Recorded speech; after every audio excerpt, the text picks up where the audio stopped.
I, 18 male, was adopted by a family when I was 5. I don't know my biological parents. The family already had 3 children. 3 girls. Apparently after the first girl they tried for a boy, but it always ended up being a girl, so after 3 girls they adopted me to finally have a son. In the first few years of my life they treated us all well. My sisters, however, were never able to accept me. They saw me as an outsider who doesn't belong in the family. Actually, it was the oldest one, called Alicia, who poisoned the other 2, called Maria and Juliet, against me by telling them that our parents would treat me better because I was a boy, which wasn't true. In fact, all 3 of them protested against me getting a room in the same floor as them. And my parents gave in. There was a spare room in the basement where I had to sleep now. This, however, just led to them making fun of me, calling me names like cellar rat and many more things. I just shrugged it off, assuming that's how siblings treated each other. But I realized that having my sleeping room in the basement somehow also affected the way my parents treated me. Sleeping down there felt like I was out of sight for them. They lost interest in me and I became less significant and important. While on the other hand they started to focus more on my sisters. When I was 13 they completely lost interest in me. It was like I was a homeless person living in the basement. They missed all the appointments I had. They didn't care about my grades. They never even called me to eat. Sometimes I would come upstairs and see how they already took away the plates. If I was lucky there were leftovers that I could eat. Do you think I got presents for my birthday? No, because they didn't even know my birthday in the first place. And last Christmas they said they forgot to buy presents for me, saying they'll go shopping with me the next few weeks to get me something, which, as you might expect, never happened. I don't feel despised towards my sisters. I'm glad they have a home where they are cared for and that they can feel loved. I just don't understand why they would adopt me if they just throw me away like a piece of paper. I think they just wanted to have this feeling to have a son for some time, but then realized they could never love me like one of their own. And putting me into the basement was the last straw. That is when they completely banished me from their minds. And I just can't do this anymore. I decided to pack my things and leave. I will do it tonight. I stay at a friend's house for a while and try to look for a job that hopefully gets me enough money so that I can rent an apartment. And after that I will never look back. I decided to leave a letter behind in my room. I wouldn't be surprised if they never even find it. Let alone notice that I'm gone. I use a throwaway for this, but I actually don't know why. I thought I don't want them to see this, but now that I think about it I could send them this post. I don't know why I even write this in here in the first place. I feel so desperate. Update 1. Let's start by what happened yesterday. First of all, I never expected my post to blow up like this. This is absolutely insane. I tried to read all of your comments and answer all direct messages, but it's just too many. So I'm sorry if I ignored you. Many of you had great advice, such as taking all my documents with me and go to the police, which I wanted to do today. Let's go through everything that happened chronologically. After reading through many comments, I decided to take my documents with me. So at the evening before my adoptive parents went to bed, I snuck into their bedroom and took all documents that I could find and waited for nightfall. I packed my things and left when all of them were asleep. Everything went as planned. I silently left the house and went to my best friend's home. He had an apartment in a neighbor city, so I had to walk for a while. I arrived at his apartment between 2 and 3 a.m. He had a spare bedroom that he used for visitors who might want to stay for the night. We agreed that I could live with him as long as I want. He only expected me to find a job quickly, and if I do that he wants me to help him pay the rent for it. I was fine with that. I slept through the night and at the morning I started looking for jobs immediately. But now a few hours something more than interesting happened. While I was on his laptop still looking through the online job advertisements and collecting them, the doorbell rang. He opened the door and I heard a familiar voice. But it wasn't one of my parents. It was one of my sisters. Maria, to be exact. The middle sister. I heard how she asked if I was here. He wanted to lie for me, but I decided to talk to her to find out what she wanted. So I appeared behind him and she winked, "Thank God you're here," and hugged me. I was completely overwhelmed and surprised and didn't know what to say, and then she told me how she found me, and this is where things get more interesting. She told me that this morning a way too familiar sounding story appeared on her TikTok For You page. Apparently my story was shared by a TikTok account who actually had a quite big audience. And she became even more suspicious of the situation when her and the name of her sisters were also mentioned. To be sure about the situation, she went in the basement and into my room, where she found the room mostly empty and of course my letter. I mentioned in the story that I would stay with a friend, so she went out looking for me, telling our parents she was about to visit a friend. She said she drove to 2 different houses before finding the correct address. She apparently visited 2 other friends of me before finding the correct apartment. Apparently she also took the letter with her. She said she hasn't showed them the letter yet and wanted to talk to me first. No one besides her knew where I was or what I did the last night. She apologized to me and offered to talk with her on my side to our parents. She explained that the way I talked about her in the original post made her feel bad. She said she never hated me or anything. She admitted that she also protested against me having a room on their floor, but just because of Alicia's influence on her and because she believed her lies when she was younger. Now that I think about it, unlike Alicia and Juliet, she never called me bad names. She said that Juliet probably also is just insufferable because of how Alicia manipulated her. She said she never realized how bad I was treated. She never gave a second thought about me because Alicia spread rumors that I was just very socially awkward and overall didn't like any of them, and that I would just lock myself inside the basement like the worst introvert and all of that. And as a reason for her claims, she just reminded them that I was adopted, and that is why I would try to make myself the outsider. I said to her that this might explain why she and Juliet might have been like that to me, but not why my parents would have behaved that way. She replied that she also can just make claims here without any proof, but she thinks it's because even between them Alicia is the golden child as the firstborn. Her and Juliet are only the failed attempts of them having a boy. And her being the golden child made it easier for her to manipulate both of them into believing the lies she told them. Then she said that she knows that mom and dad would be pretty easy to manipulate if you know how. And then she gave me 4 options. 1. I could come with her right now and talk with her to my parents. 2. She would let me think about it and leave but not tell my parents. 3. I refused to go back with her entirely, but she would tell them about the letter without telling them where to find me. 4. I refused to go back with her entirely, but she would pretend to not know anything but maybe stay in contact with me. I picked option 2 and she gave me her number. She said that if I decide to give them a chance she would support me, but she would understand if I refused to. And now we are here. I don't know what to do. I would lie if say I wasn't tempted to give them a chance, but on the other hand, if it's true that Alicia is the one behind all of that, I don't know if I want to deal with her again. Update 2. I start this by saying that many of your comments suggested that Maria could have potentially manipulated me and that I shouldn't trust her just now. Which I understand. I decided to stay with my friend. Especially since I applied for so many jobs yesterday and I think I could find one in no time. So there is no reason for me to get back with them as an 18-year-old. But these are just side facts. I would have not given you an update if nothing had happened. Apparently my adoptive parents did realize I was gone recently, so they started looking for me. They are sure that Maria knew where I was, considering she had my letter with her. I'm currently only in contact with Maria, who told me all of this. Apparently my parents tried asking her about my whereabouts and grounded her after she refused to tell them. Yes, they grounded a 21-year-old. Couldn't believe it either. As many of you suggested, I went to the police so they couldn't file a missing report about me. And meanwhile Alicia started to spread rumors again. Apparently she used my disappearance as a proof that she was right with everything, and Juliet believes every single word. She is completely under Alicia's control. Even though I didn't want to see them again, I kind of want to give Maria a chance. I asked my friend if hypothetically Maria could stay with us too. He raised an eyebrow and said only if she wants to sleep on the couch, and then he asked me why I want her here in the first place. The thing is, if she cares about me, then I don't want her to stay with his family. He was annoyed but said yes. I texted her asking if she'd consider to move out and offered her to stay with me and my friend. Before you say it. I know it seems like a way too quick decision. But I truly think that Maria is not like the rest of them. Many of you said that she probably wanted to save face, but someone wouldn't go through all that to find me and then protect me by keeping my whereabouts a secret if they just wanted to save face. Considering that I never mentioned their last names or where they live, so it's not like anyone could have known it was her in real life. I honestly think that my story opened her eyes. She answered by asking if I was for real and that she wasn't sure. I reminded her that she is 21 and probably should think about moving out of our parents' house anyway.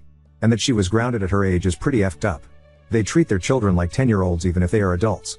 She said she is not denying that she would like that, because apparently Alicia also started to spread lies about her too because of how she behaves towards me. She overheard how she was talking to her friends about her and that she was called the complicit of a maniac. Still don't know why Alicia hates me so much, but I don't care about it. She said she doesn't think it's a bad idea, but she wants to find a job to have a financial stability first before moving out. That was fair enough. And my friend was much happier this way too. He said he isn't really excited of having another jobless person living with him. But he said that if she has a job he'd gladly help her. One more reason why I think that Maria moving out isn't a bad idea is because if both her and me got a job, we could probably rent an apartment together in no time and would not have any financial problems. So yeah, that's it for now. Let's see what happens in the future. I want to mention one more thing. On my last post some people were talking badly about he TikTok account that shared my story. Please don't talk badly about the account. They didn't know it would end like that, and I don't have a problem with anyone sharing my story. Thank you for reading 3 Edit. Some of you pointed out the situation with my friend. Believe me, if I wasn't sure he was okay with it, I would not have suggested it. He was unsure about the offer at first because I hadn't asked her before asking him, so of course he thought it was just another jobless person. But like I said, he is fine with it as long as she has a job. And I'm definitely grateful for what he is doing, and I will repay his kindness. Don't worry about that. Smile, what he does should not be taken for granted, and I know that. You're also right that offering her to live in his apartment is going a bit far. But like I said, he is an amazing person. I wouldn't do it if I knew he wasn't 100% okay with it. Update 3. I want to keep you updated, so here I am again. Today I got a call from Alicia. And apparently nothing is what it seems to be. I still try to process this call. I've been in contact with Maria for a few days and I truly thought she was different, but she was just like the others. When I got the call today, it was an unknown number. I froze when I heard Alicia's voice. She screamed at me saying, "Who the hell do I think I am to talk about her like that?" We had a little argument but somehow managed to calm down. I thought about hanging up but I wondered what she wanted from me. She told me to grow up. I was never part of their family according to her, and that I should have known it since the beginning and stopped crying about it now when I could have done something about it the entire time. I admit I was angry and not very nice. I told her to go FCK herself and told her I was going to get Maria out of there too because both us wouldn't deserve a life around someone like her. Then she said something I guess she shouldn't have said. She said that I was ridiculous because Maria was a part of all of this theater and if I truly thought mom and dad cared about me. Then she accused me of trying to ruin her family and told me what really happened after I left. They tried to save their face. Maria hasn't told me the full story. Apparently it's true that she was the one who found my story on TikTok by accident and she also found the letter first. In Maria's version of the story, she lied to mom and dad and told them she was about to visit her friend when she was looking for me and they didn't know about it. But Alicia said that Maria told mom and dad immediately after finding my letter. This also answers the question how Maria knew about my friend's address. I never told this to anyone except my adoptive mom. They thought that if they fooled me into thinking I had someone on my side, it would be easier for them to get to me because they assumed I probably wouldn't open the door for them. I couldn't believe it and asked why I would believe someone like her, to which she replied, "Who do you think gave me your number?" Then she demanded me to take down my posts and hung up. Honestly, I kinda believe her. But it also proves that they are all the same. They try to manipulate me to get back with them to save their reputation. Many of you guys warned me about this, but even after everything that happened I didn't want to believe someone could be this evil. But that's it. I will cut any contact with them. I am not taking my posts down. Everyone deserves to know what these people are. I cannot believe I tried so desperately to see the good in them. Oh, some of you might want to know that I also apologize to my friend for offering room that wasn't mine to begin with. I understand your critique about this and you are right. I crossed a line there. With that being said, the chapter Adoptive Dickhead Family is hopefully closed now. I try to focus on my life and maybe someday I will find someone who truly loves me. Update 4. Me answering to their attempts of defamation gets voted. I am not lying with anything. I wish all of them the best. But I don't want to have anything to do with this family. A few people pointed out that Juliet and Alicia made posts of their own, but apparently these posts got deleted, cause I cannot find them. I also can imagine they were just fake profiles and that they are not the real ones. You can post them under this post if they can be found somewhere. But no matter what they wrote, I'm sure that if they are real they try to save their reputation by telling you lies. I would like to appeal to you to not believe anything they say. The backlash on my last post and the people calling me liar, however, is frustrating, and right now I need some peace and focus on my life and things that feel good to me. I hope you can understand that. I'm going to keep my account here for 2 days and then delete it. This way I can leave this behind and no one of the negative comments can accuse me of hiding anything or doing it for clout or Reddit karma. And everyone should be able to read my story before it gets deleted. To those who support me, I want to thank you so much. I felt safe enough to share my story and even update you. When I made the first post I never thought it would reach so many people. So thank you all so much. 3 Edit. Okay, I just found Juliet's post on the same TikTok page that shared my story and this post is completely fake. My name is not Ben as suggested in this post.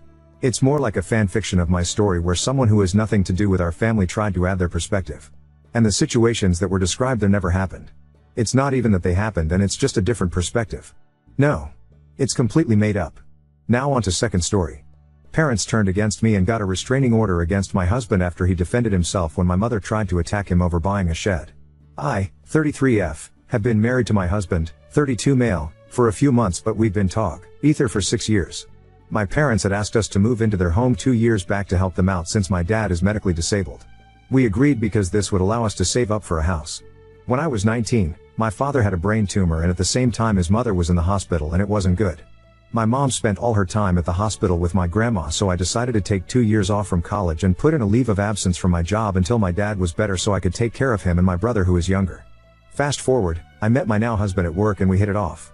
From the beginning, he took it upon himself to take my father to appointments and fix things around the house for them. When we moved in, my husband fixed the house for my parents every day after working 10 hours a day. Anything they asked of him, he did. He fixed the dryer 6 times, he repaired the HVAC system, he is not an HVAC, he took his personal time to learn the basics so our heat would work, and anything else they needed. So now we are married for a few months and have been looking for a home. My mother has been rude and passive aggressive with him ever since we got married. Some backstory on my childhood. I was emotionally abused by my mom and was taught how to hate my father because he was always working. My mother always used to tell me that my dad had no time for me and to not bother him for anything. My mother once broke an easel over my head when I was 6 because I was playing Barbies with my friend and she wanted to play with my new one and I told her she could play with any other one she wanted. My mother has always been toxic, but I was always gaslit by family and friends and it was always my fault. My brother on the other hand had stolen from my parents, stolen thousands and thousands of dollars from them, Became addicted to hard drugs and has threatened to beat my parents and myself multiple times. He's the golden child and can do no wrong. I have always resented my parents for this, but was always made to believe that I was being stupid and it was my fault. My husband and I have put our own money into my parents' house to help fix it for them with no request for payment back. My parents have been ungrateful for everything we, especially my husband, have done for them, but we kept doing it because we lived there too. I recently was told by my therapist that in order to be healthy for myself and my husband I would have to confront my parents about all the issues and trauma that I had been living with. So I do this and all of a sudden, they claim my husband is brainwashing me. In their words, there was never an issue, so why am I speaking up now? I was explaining to them that my therapist wants me to work on being more healthy with my family, and that is why I chose to speak to them. My husband and I received many gifts for our wedding, and both of my parents said to place them in a room no one uses. Just recently, they've been complaining about the gifts and told us to figure out storage. So yesterday, we bought a small shed from Sam's Club so we can place all of our things in it. This is what set my mother off. She said it was her house and we had no right to purchase it. When we tried to explain the reason for it, she started screaming at my husband, telling him he does nothing in the house and we just choose to do whatever we want to do because we are selfish. She also said she wanted us out of her house. I told her we had no place to go and that we needed time. She then charged my husband and went to punch him in the face. My father stopped her and then they called the police. When the police came, they told us that they felt sorry for us because we hadn't done anything, but that they decided to place a temporary restraining order on my husband and that they wanted me evaluated for brainwashing and Stockholm Syndrome. All of this over a freaking shed? The cops came a few hours later and said that I didn't have to leave, but that temporarily he would have to. So we packed up our things and our dog and left to a hotel. I've been getting messages from family saying that I'm in the wrong and I'm an asshole because I put my parents through hell. I've decided for my own mental health that I need to cut off all toxic family members because my husband and I don't deserve this. Ada? Edit. Hey all. I noticed my wording about the Stockholm Syndrome and brainwashing nonsense sounded like it came from the cops. I'm sorry. My parents were yelling and begging the police to evaluate me because I would never speak to them like this on my own. The police obviously didn't do anything of the sort and even told my parents that I was clearly speaking for myself and was under no duress. Update 1. For those of you who read my first post, it's been 80 days since I posted it and a lot has changed. My husband and I found a house and will be moving into our home at the end of August. I am currently low contact with my parents only because a lot of our things are in their house. I have already set up a day for the movers to come help me gather all of our belongings, and yes, my parents know we are taking our things. My parents were given no information other than we found a place of our own. My father has ignored me since the situation they caused and basically blames me for it, but then tells my mom out loud he's not mad at me when I'm there. My mother thinks all is well even though I tell her our relationship is the furthest from fine, but narcissistic parents will believe what they want. Once all of our things are out of the house, I'm cutting all contact with my parents and whoever else needs to go. My husband and I, even through this difficult situation, have gotten stronger and are living a fairly peaceful life. Therapy has been wonderful, and all the wonderful things that are coming our way, we are welcoming with open arms. One thing I realized, other than my parents being narcissists, is that I really did go through a lot of trauma throughout my life, and my parents still think they're the best parents out there.